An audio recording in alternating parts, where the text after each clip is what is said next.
ఇక్కడ మన ప్రోమోస్ ప్రకారం అనలైజ్ చేయాలంటే ఫస్ట్ ఇచ్చిన గేమ్ లో దివ్య అయితే చాలా కాన్సన్ట్రేట్ గా 2 అయితే పక్కగా పెట్టేసింది బ్రిక్స్. కానీ థర్డ్ కూడా పెట్టేసినట్టయితే మనకి ప్రోమోలో చూపించారు. కానీ శ్రీజ అయితే ఒక్కటి కూడా పెట్టినట్టయితే చూపించలేదు. మొత్తం కింద పడేది అయితే చూపించారు. ఇక్కడ మనం అర్థం చేసుకునేది ఏంటంటే సో దివ్య ఎక్కువ పెడుతుంది. ఎందుకంటే తన కాన్సన్ట్రేషన్ పవర్ ఎక్కువ. ఏంటంటే తన కాన్సన్ట్రేషన్ పవర్ ఎక్కువ అండ్ హైట్ కూడా తనకి ప్లస్ అయ్యే ఛాన్స్ ఉంది. సో ఈ గేమ్ లో అయితే భరణి గారు అయితే విన్ అవుతారు అనేది ఇనానిమస్ గా మనకు అర్థమవుతుంది. కానీ సెకండ్ గేమ్ లో ఏంటంటే మనకి చాలా కన్ఫ్యూజన్ ఇయడానికి ఫస్ట్ వచ్చేసి భరణి గారు కొట్టినట్టు బజర్ అయితే చూపించారు. సెకండ్ అయితే శ్రీజ కొట్టినట్టు చూపించారు బజర్. కానీ మీరు ఇక్కడ డీప్ గా అనలైజ్ చేస్తే ఇక్కడ మాధురి గారు ఉన్నారు, కళ్యాణ్ ఉన్నారు, రాము కూడా ఉన్నాడు. సో ఉన్నప్పుడు ఒకవేళ శ్రీజ ముందు కొట్టకపోయి ఉంటే శ్రీజ దగ్గరే ఉండి చూస్తా ఉండొచ్చు అని మనం అనుకోవచ్చు.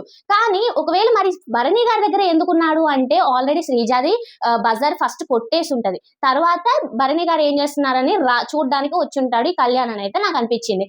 మళ్ళీ నెక్స్ట్ చూడాలనుకున్నా కూడా శ్రీజ కొట్టేటప్పుడు బ్యాక్ సైడ్ మనకి భరణి గారి దగ్గర కళ్యాణ్ ఉన్నాడు అనమాట. మరి ఇక్కడ అయితే ఫుల్ కన్ఫ్యూజన్ ఉంది. ఎవరు విన్ అవుతారో, ఎవరు రీ ఎంట్రీలో ఫిక్స్ అయిపోతారో, ఎవరు బ్యాక్ వెళ్ళిపోతారో ఫుల్ కన్ఫ్యూజన్ ఉందన్నమాట. సో ఒపీనియన్ ఏంటి? మీరు ఈ హౌస్ లో ఎవరికి సపోర్ట్ చేస్తున్నారో కామెంట్ చేయడం మర్చిపోకండి.